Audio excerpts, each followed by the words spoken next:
Hello dear students, I hope you guys are doing great. In this video, we shall discuss the amendments that is relevant for December 2020 exams and also the supplement of changes, that is whatever additions has been made to your textbook which is relevant again for December 2020 exams. Alright, so I'll tell you what you can expect in this video. Amendments made until June 2020 exams was covered in a separate video. Okay, I'll be linking that video in the description box below. So you have to refer to the amendments for June 2020 exams as well as amendments for December 2020 exams. Alright, so cover both the videos to be through. Next, whatever additions that has been made to your textbook. See, you'll be referring to your old textbooks and every 6 months your textbook undergoes certain changes, right? So that doesn't mean you can buy a new book, right? So because you're already accustomed to studying your own textbook. So let us discuss what are the additions. Additions are not much, so very easy, we can cover it fast. Alright, so first we will start with additions that has been made to your textbook. This majorly covers all the amendments. Okay, so this majorly covers all the amendments. So there are two documents. One, this which is released by your ICSI Supplement Executive Program. This I'll be linking in the description box below. So, and then there's one more which talks about the major notification and circulars. All right, so we'll be discussing two documents. Fine. So let's try and cover this video in a short span of time. So I really hope that you are attentive in this class. Alright, so before you start this video, I request you to have this document with you in a printed form. So if you have this document in a printed form, you will be able to make simultaneous notes when you are referring to this video. So shall we get started? Yes? Yes. So we'll go chapter wise. Okay, so in lesson number 12, what has been added in your textbook? Very simple. Here they're telling you how do you calculate GST. Okay, they're showing you how you calculate GST. This you already know, right? So what happens when an amount already inclusive of GST is given? See, for example, GST including amount of product in UP is 1180 and GST rate is 118. So what is the GST rate? Of course you know, right? So 1180 is inclusive of GST. Means what? For 118, 1180. For 100, what is the taxable value? So you find out like 1180 into 100 by 118. Or you can also do it in a way like 1180 divided by 1 plus 18 upon 100. What is 18 upon 100? 0.18. Alright, so even this way you will be able to calculate GST. So this is one para added in your lesson number 12.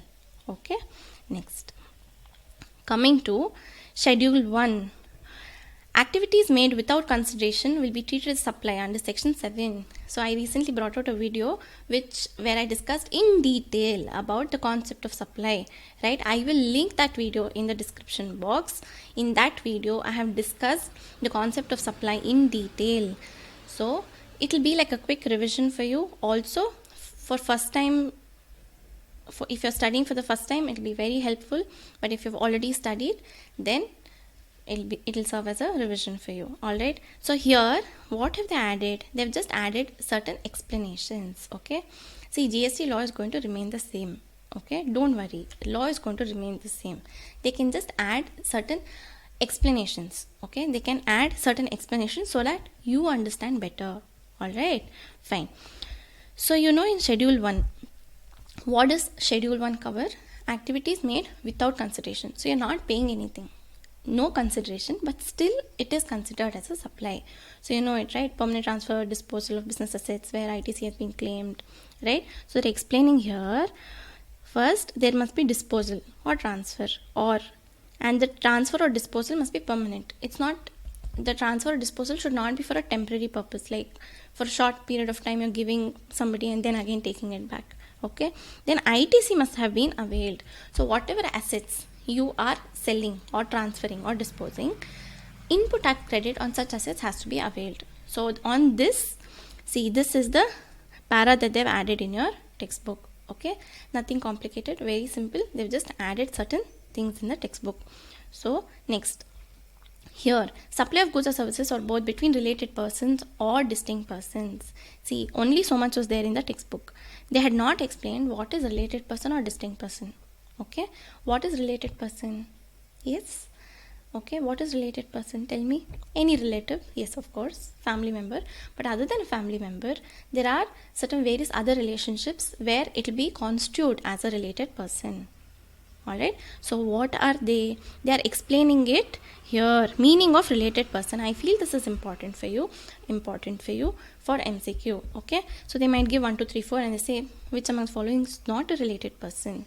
Okay, maybe, could be. Okay, potential question. Mark down important. Okay, such persons are officers or directors of one another's company.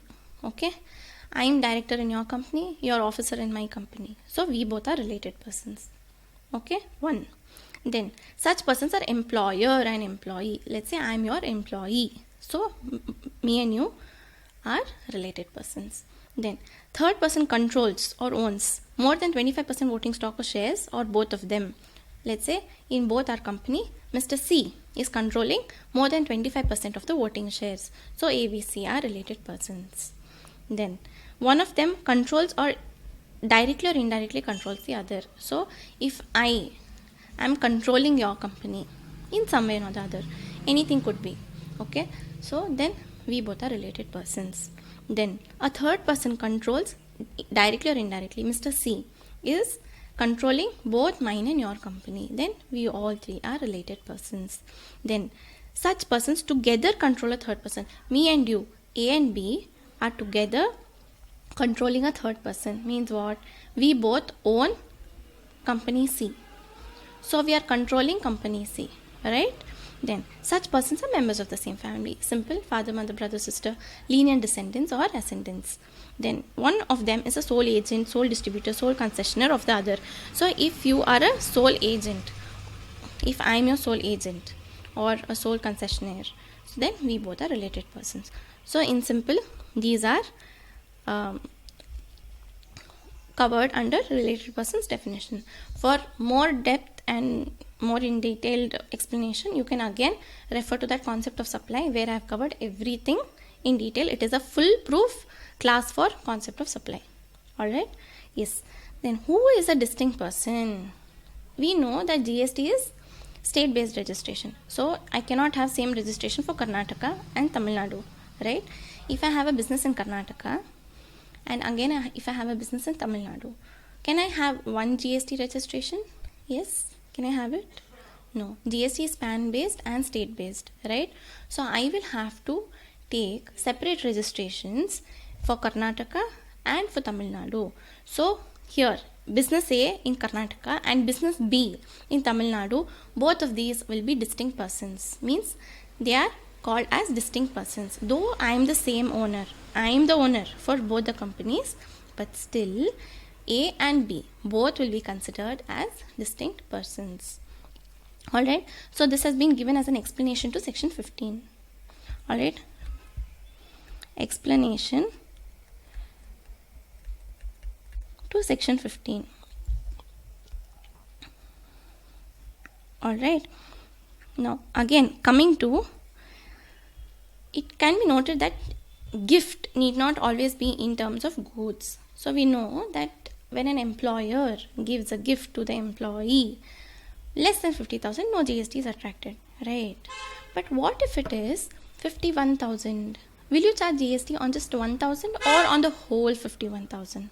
Yes, so they've explained here that GST more or less will be charged on the entire 51,000, not on the differential amount. Alright, fine. Okay, then coming to principal agent relationship. So here this is one more para that has been added to your principal agent relationship. What is it? Okay, supply of goods from principal to his agent and agent to his principal is covered here, correct? Now what is the scope? Now come here, they have given one example. What is it? Mr. A appoints Mr. B to procure goods from the market. Okay, I'm Mr. A, you are Mr. B. I ask you, Mr. B, please go and get the goods from the market for me. Okay. Mr. B identifies various suppliers who can provide the goods as desired by Mr. A and asks the supplier, Mr. C is the supplier, to send goods and issue invoice directly to Mr. A. Okay, what will you do? You're just acting on behalf of me. You go to the market and you see who is the best supplier and you say, okay, I like you, you're a good supplier, you supply goods directly to Mr. A. Okay. In this scenario, is Mr. B my agent? Think about it. Is Mr. B my agent? He's just working on behalf of me. He is only acting as a procurement agent. Okay. There is no principal agent relationship here. If he takes the goods in B's name only and then supplies to me, then it is principal agent relationship. If you take the goods in your name, if you invoice the goods to your name and then you send it to me, alright, then there is a principal agent relationship. But what you're doing, you're directly asking Mr. C to supply the goods to me. So you're just acting as a procurement agent. Okay, principal agent relationship is not there. In accordance with provisions, Mr. B is not an agent for supply of goods in terms of section 1. Alright, easy. Okay, so you just need to refer to these additions to a textbook, because more or less institute will have this tendency of testing whether you've studied whatever they've added, whether you've actually gone through, right? Next, XYZ is a banking company, appoints Mr. B. See, banks do the auction, right? So Mr. B is the auctioneer, arranges for auction and identifies potential bidders. Yeah, that's his job. Highest bid is accepted and the goods are sold to the highest bidder by XYZ. Invoice for the supply of the goods is issued by MS XYZ to the successful bidder. Okay, so what happens? XYZ is a banking company. Mr. B is the auctioneer. So Mr. B arranges for the auction, everything happens, then an auction is executed. XYZ, that is the banking company, raises a bill in the name of the successful bidder. Whoever has taken the bid, the bill is directly raised in that person's name. Okay, so is any billing going on in Mr. B's name? No, nothing is happening. So he's just acting as an auctioneer. He is not my agent. Okay, so he is purely there to provide auctioneering services. So he has no role in supply of goods. He is not supplying any goods to me. He is just acting as a person who is giving services to the bank. So Mr. B, is he an agent? No, Mr. B is not an agent. See, if the bank bills to B, and B bills to the bidder, okay, then it can be an agent. Next, example number 3. Mr. A, an artist, appoints Mr. B, again auction. But here, to auction his painting. A is an artist. Let's say I'm an artist. Then I appoint you to say, see, I want to auction my painting. Can you please help me? So you'll come. You'll arrange for the auction. Everything will happen. Then highest bid is accepted. Highest bidder, the painting is sold. And then the invoice for the supply of the painting is issued by Mr. B on behalf of Mr. A. So who is doing the billing to the bidder? Yes, you. That is, the auctioneer is doing the billing on behalf of me. Okay, the auctioneer is billing here. Very simple. So this is covered under schedule 1. Alright, so this is covered under schedule 1 because I am not directly billing to the bidder, but you as an auctioneer, you are billing to the bidder on behalf of whom? On behalf of me. Painting is mine, no? Okay, next, import of services. Now let's say relative. Okay, relative, no consideration but for business purpose, covered under schedule 1. Yes. Alright, import of service from a related person. Let's say my sister is an architect and she is living in Australia, but I want to construct my office. I want to construct my office in India. See here, related person, sister, from his establishment located outside India, Australia, without consideration. She's my sister, no? She says, Didi, don't pay me anything. What's there? Why will I take money from you? Right? Okay, so without consideration. Schedule 1 covers everything that is without consideration. So please don't get confused. Schedule 1 is only about no consideration. Alright. So these are just the additions that has been made to your lesson number 12. Are we through? Yes. Can we come to the next lesson? Lesson number 13. Right? Fine. Easy, no? Just simple additions that has been made. Nothing to worry. Lesson number 13. Concept of time value and supply. Right? Yes. So here they're telling you what is supply, what is taxable event. Again, no need. What is supply, sale, transfer, barter, exchange, license, lease, rental agreement. Okay, this is telling you, just adding simple stuff. Nothing to worry. What is taxable event? Which arises tax liability. You know that. All right. Now, that's all. That's all what has been added in the lesson. Lesson number 14. Important. Okay, important. Now what happens? I'll tell you. I sold to you. Okay. Raksha sold to you. So, what I will do, you are also a business person, I am also a business person. Both of us have GST registration. So, in GSTR 1, every month what will I do? Invoice number 1, let's say for 1 lakh rupees I sold to you. So, in the GST portal, I will upload in GSTR 1 saying I sold goods worth rupees 1 lakh.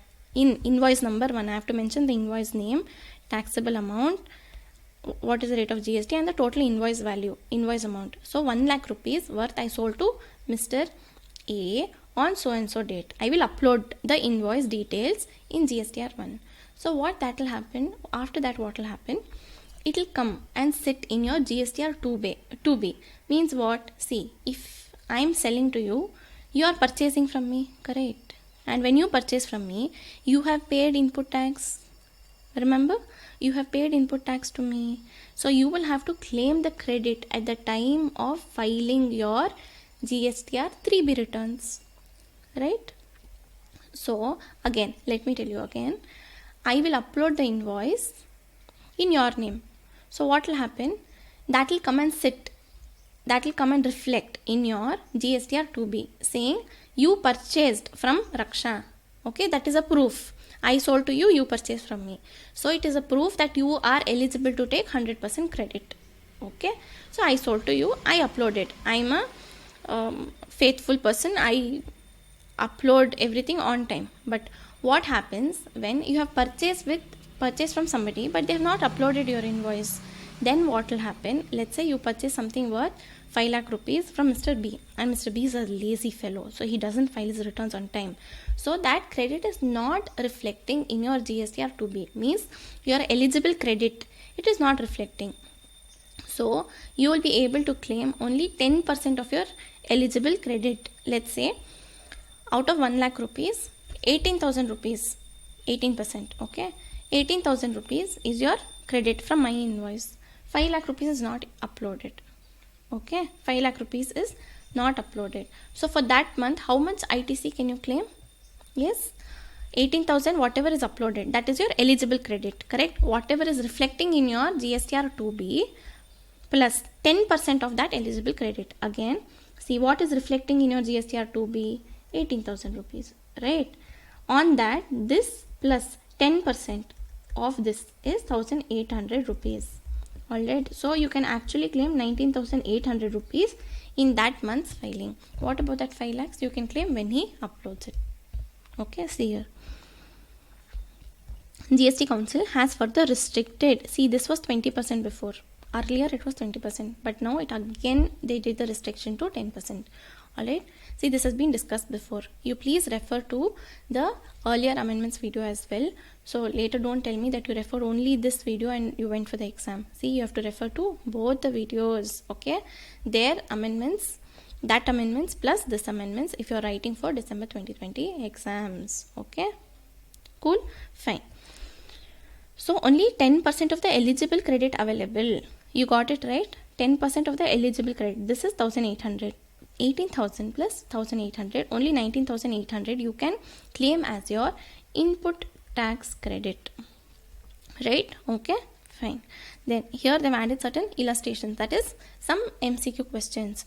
This is very simple. I'm sure you will answer to me like this. Mr. B has availed supply of goods from a supplier registered from the composition levy scheme. Okay, you I am under composition levy. So you have purchased something from me. Can you claim ITC? Can you claim ITC? Tell me. Yes, can you claim ITC? No, you cannot claim ITC. Why? Because I'm not charging GST only, no. In the invoice, I'm not charging GST. If I sell something worth 100 rupees to you, I will bill you exactly for 100 rupees. I'm not putting 100 rupees plus 18%, 118% like any other taxpayer, like any other normal registered person, right?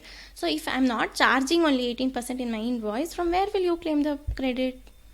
Simple, yes. See here, no, can't issue tax invoice to her and collect tax from her. I have not even collected tax from you. So how will you claim ITC, right? Next, illustration 4. So XYZ has head office at Mumbai and branches. XYZ is a company. It has its head office in Mumbai and various branches. HO collects, the head office, what it does, it collects input tax credit on all the purchases made and distributes to all the recipients. What it does, head office is in Bangalore. So what it does, it collects input tax from all the branches and then it distributes. Okay, so what is this? Who is an input service distributor? Person who collects and he distributes to appropriate branches, right? Let's say there are 10 branches across the country. How much ever credit is apportionate to that particular branch, I will apportionate that ITC to that particular branch, right?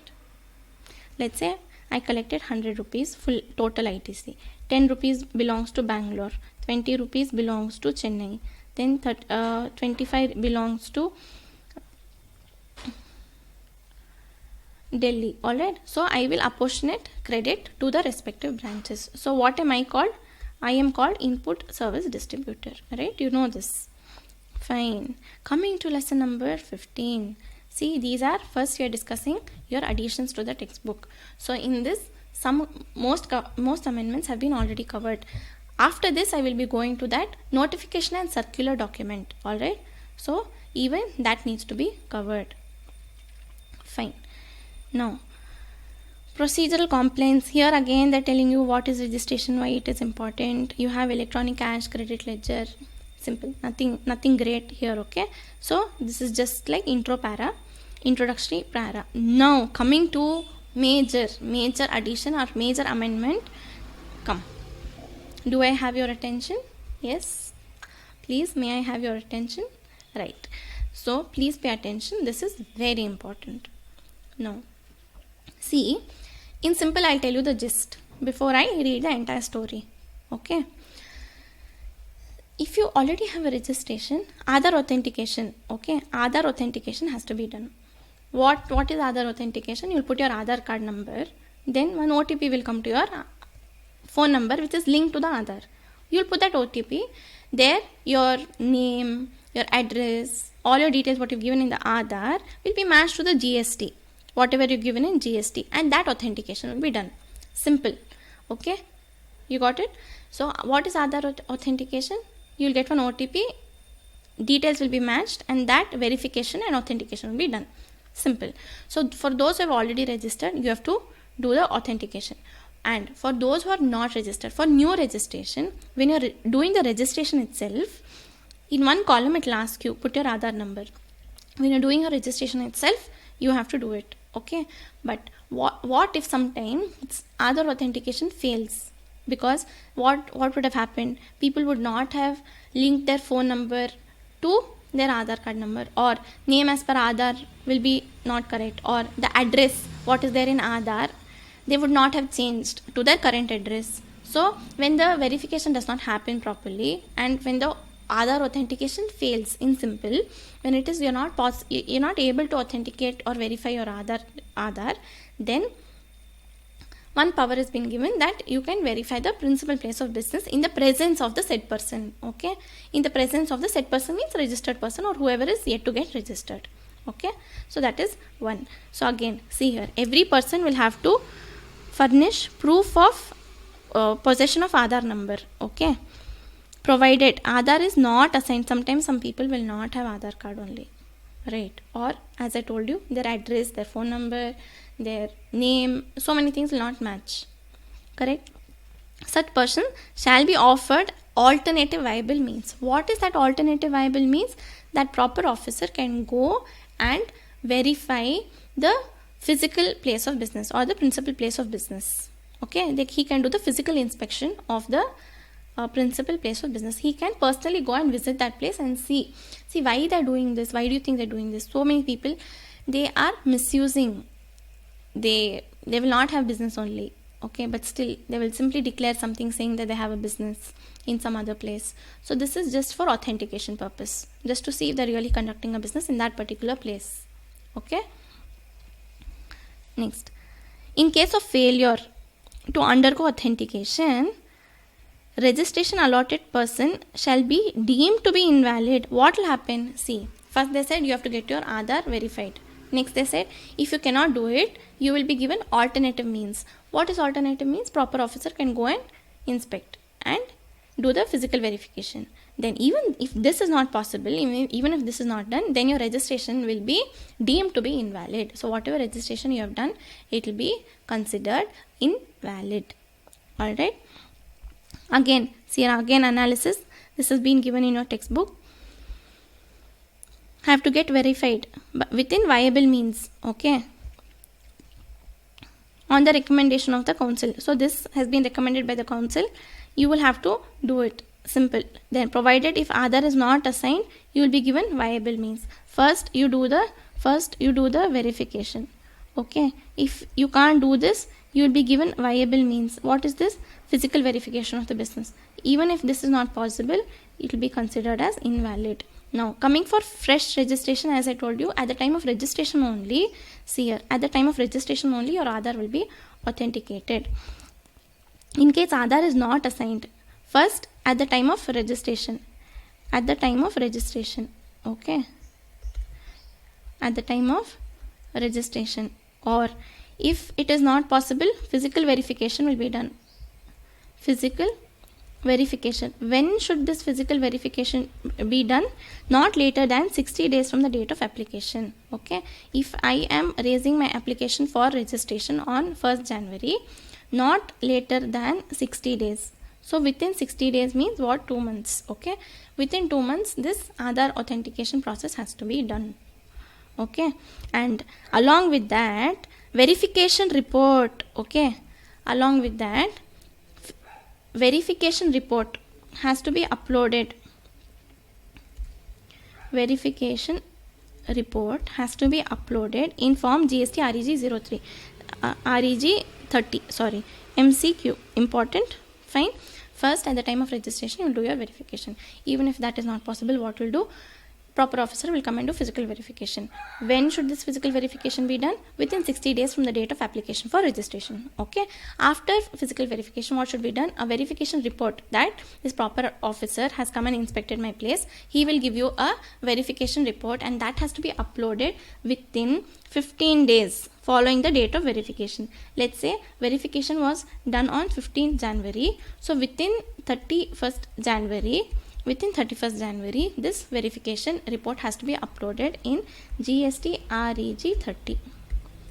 Right? Simple, nothing complicated, easy. Now, what will you do if you don't have Aadhaar? Let's say, see, Aadhaar is given only to individual. Is it given to business, or is it given to any company or partnership?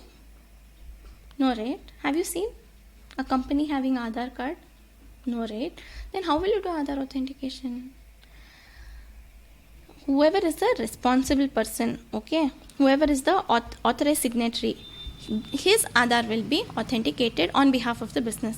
Let's say other than individual, whoever is other than individual, like AOP, BOI, company, LLP, partnership, okay.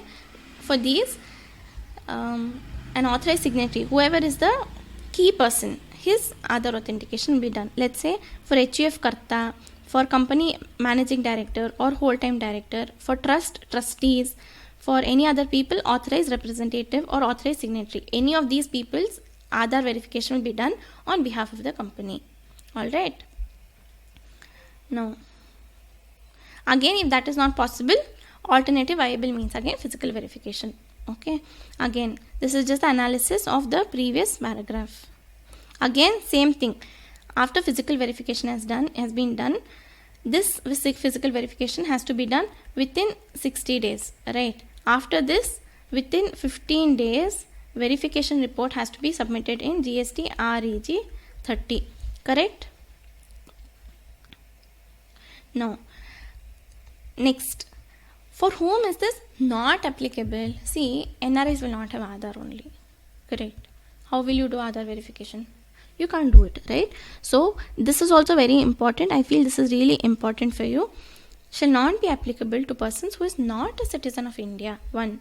Class of persons other than the following class of persons. See, if they don't fall under this category: individual, authorized individual, HUF, AOP, BOI, LLP, partnership, company, authorized signatory of all types. If they don't fall under any category what is mentioned, then they will not have to undergo Aadhaar verification. Are we through with that? Yes? Okay. Again, very important concept of e-invoicing. What is e-invoicing? See,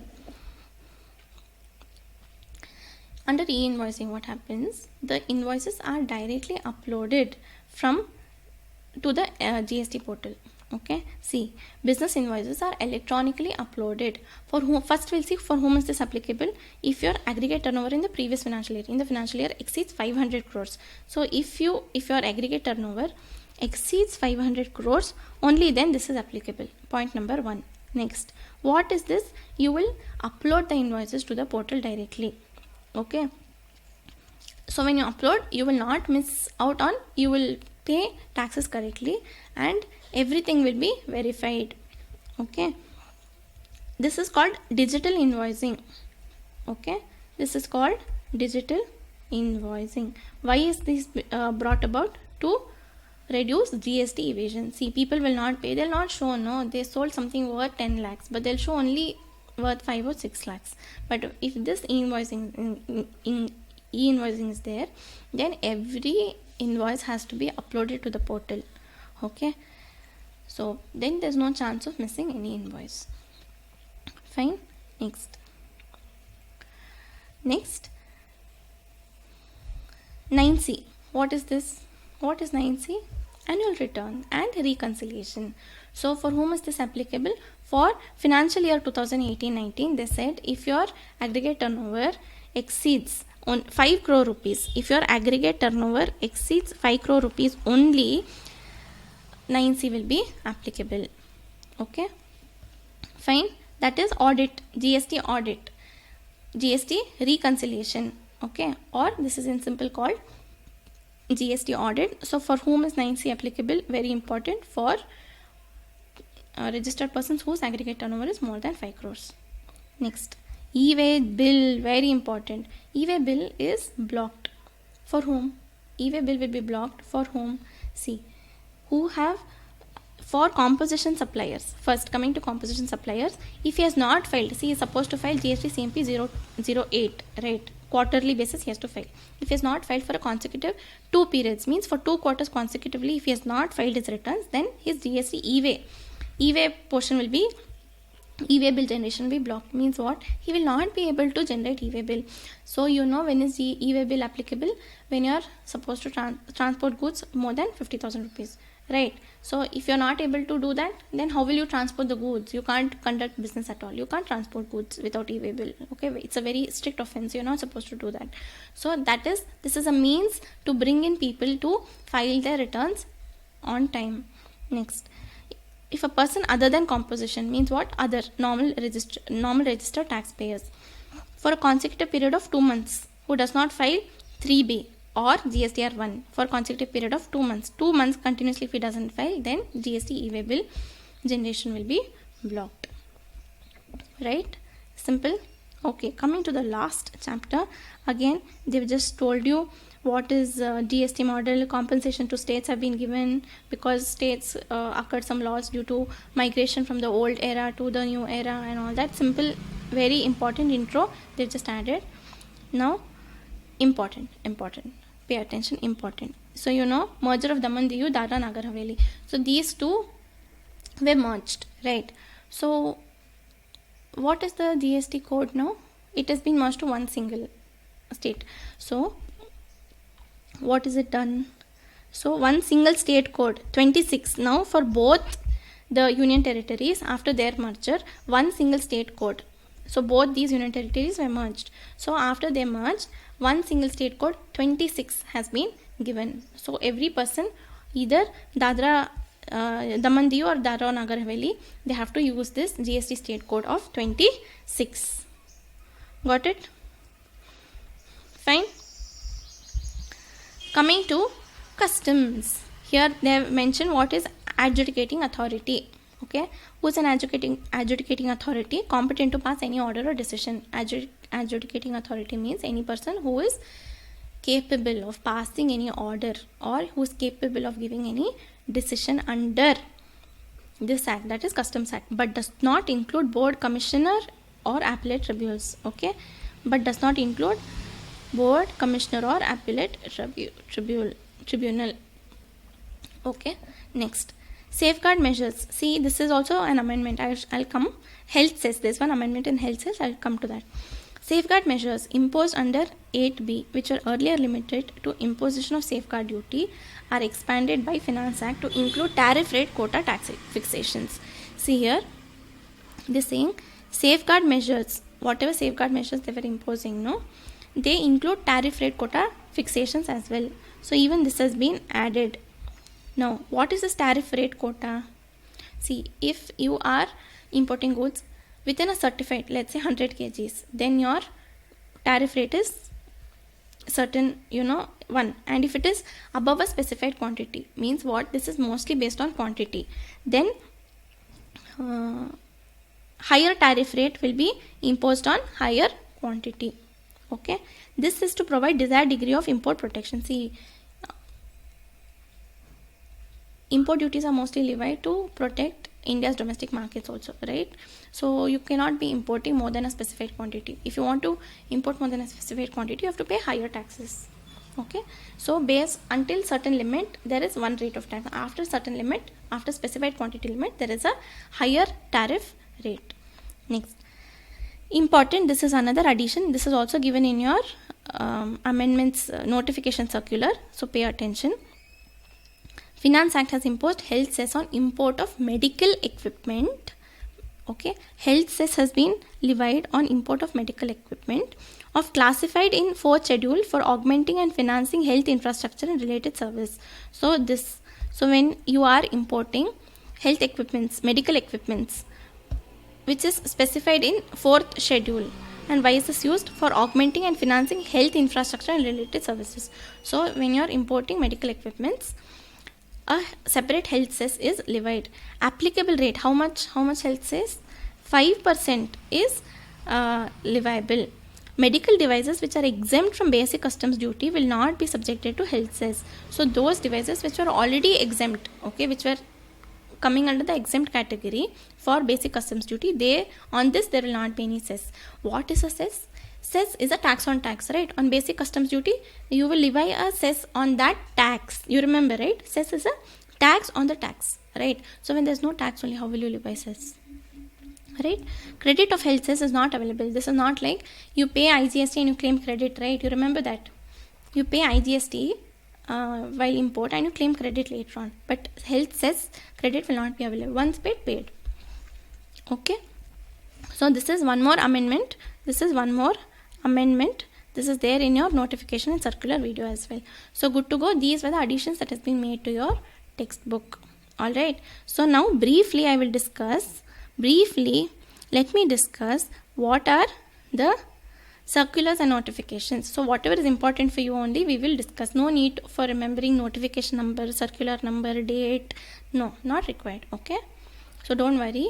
Don't take tension. All that is not required. Nobody will ask you notification number so and so. What did they say? No, not required. Okay. See again. See, this is again Aadhaar authentication only. Aadhaar authentication. I made one notes for you. See, you can take a screenshot of this. Submission of application, Aadhaar authentication, failure, physical verification. Then within 60 days it has to be done, and then verification report has to be submitted within 15 days of the verification day. Correct? Okay. No. So this is again the same thing what we have done. We discussed this in detail. Next, procedural compliance, all this is not important, not required. Okay, don't worry, don't think that I'm skipping it. Not required. Nobody will ask you dates like this. No. Again, this is one more dates related for 1718. For 1718 audit. Okay, the dates were extended to 5th February and 7th February for the respective states. Okay, I don't feel it's very important. 1718 went very long ago, right? For GST audit is almost done now. Everybody is finished. So the due dates were extended. It got extended like a million times. Don't ask. It got extended so many times. So finally that said this was the final date and we completed the audit by this date. This is for financial year 1718. No. Coming to GSTR 3B, sometimes what would happen, GST due date for GSTR 3B, every month you have to file, no? The due date for all the states was 20th of the succeeding month. So this month's return you will file within next month's 20th, right? So there will be a huge traffic and GST returns, always the server would hang, the website would hang, nobody would be able to file the returns on the last date. Also, and to give relaxation to certain states, what they did, certain set of, so they're categorized, certain set of states, for you it is 22nd, another certain set of states, for you it is 24th of the next month. So this 22nd here, states of Chhattisgarh, Madhya Pradesh, Gujarat, Maharashtra, Karnataka, Goa, Kerala, Tamil Nadu, Telangana, Andhra Pradesh, you just have a brief look through over this. For these states it is 22nd of the next month. For these states, just have a look through. If they ask, okay, they might ask you, Karnataka, what is the due date? So you'll have to write 22nd. Or they might ask you, Assam, what is the due date? 24th. Okay, so you just have to remember. Again, I'm telling you, it is all your memory, right? So here, this mostly comes to the northern part. Okay, if you observe, this mostly comes to the northern part. This 22nd is mostly towards the down below Gujarat. Okay, fine. So not required. Okay, don't worry, it's not required. Now again here, composition dealers, you know the rates, right? What is the rates for manufacturers other than manufacturer of ice cream, pan masala, tobacco and aerated water? You remember, aerated water is an addition that was made in the amendments for June 2020. Remember, if you are a manufacturer of aerated water, then you cannot come under composition supply. You remember, right? So for manufacturer, what is the rate? 0.5% CGST, 0.5% CGST, 0.5% SGST, so 1% for manufacturers. Then for making supplies in clause B, here this comes, and for restaurant, mess, catering, all these supplying food for human consumption other than alcoholic liquor, correct? Other than alcoholic liquor, remember? Yes, composition 2.5% means what? 5%. 2.5 plus 2.5. Any other supply eligible for composition supply? This is for traders. Remember, traders also 0.5%, that is half plus half, 1%. Important, just remember the rates. Now here, this is for registered persons, this is for service providers. Alright, this is for service providers. It is 3 plus 3, that is 6%. Okay, so 3%, so don't get confused. 3% CGST, 3% SGST. So then when they are directly asking you how much is it, 3 plus 3. Okay, fine. Now coming to the last lesson, again they're talking about this merger of Daman and Diu. One state code 26 is applicable. Last lesson, coming to customs, here they're again telling you, see, whatever this has been added, no, this is nothing but that health cess. Don't worry, don't break your head, very simple. So don't read this, read what is there in your supplement of changes. This is nothing but they're talking about health cess. Okay, they're talking about that health cess, that medical equipments 5%, then credit is not available. Simple. Okay, so these were your additions and these were your amendments that is applicable for December 2020 exams. Also, let me repeat that you have to read the amendments and changes for June 2020 exams as well. Alright, so I'm sure you guys are studying well and you're in full zoom. Okay, don't forget to look into the amendments. Also look into the amendments for income tax. institute has a basic tendency of testing whether you studied the changes and the amendments. Okay, don't miss out on this.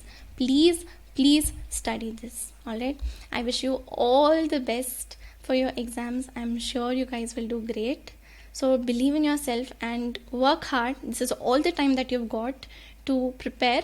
So preparation is the key to success, right? And preparation is the key to your confidence. Without confidence, you will not be able to face your exams.